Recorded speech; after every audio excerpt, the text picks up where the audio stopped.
Mark, how did you first become aware of Matt as a possibility of wanting to join Forest Green? Probably a couple of weeks ago.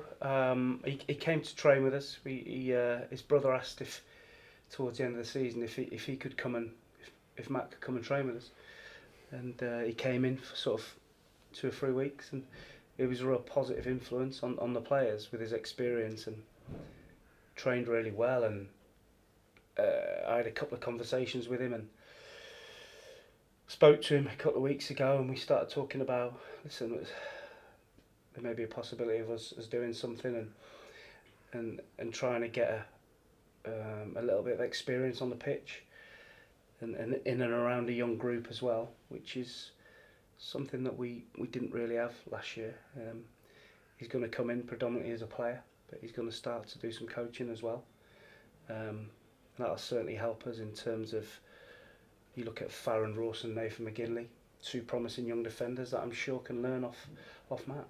And you think, well, Lee Collins has left the club, so too has Gavin Gunning. So there really was that need for an experienced defender, wasn't there? Yeah, there was an experience for a good defender. We've signed experienced defenders in the past that have not helped.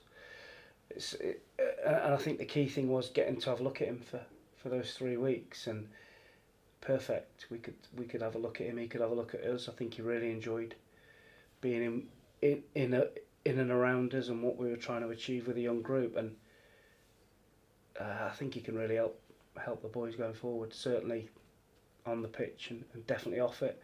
And like I say, a player coach's role as well. And someone who's played 300 odd games in Championship level. I suppose that experience, that knowledge, that know-how, that quality is just going to be invaluable.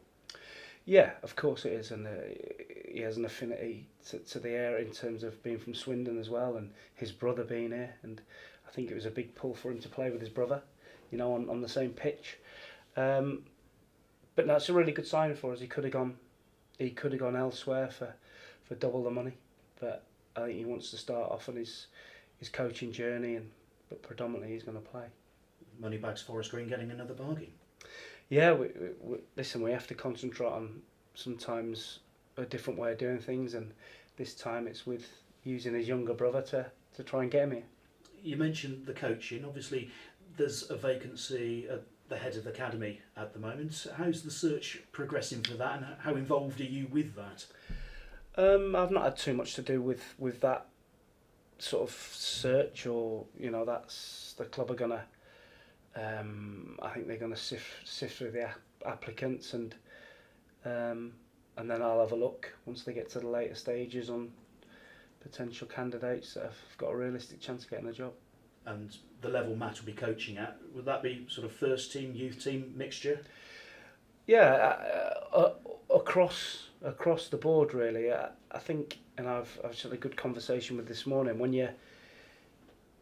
you've played to the level Matt has or is, you have a real good understanding of the game, and it's then about how you put those ideas into a coaching session, and how you try and get the players to learn from that session, and that's what he wants to learn. And they'll get plenty of opportunities with, like I say, we've got some really good young defenders in sort of Shepherd, McGinley, Rawson. And also being a top defender, he'll understand what he didn't like in strikers and what can hurt defenders. So he can work with them, he can work in the academy, and he's desperate to get his foot on that ladder.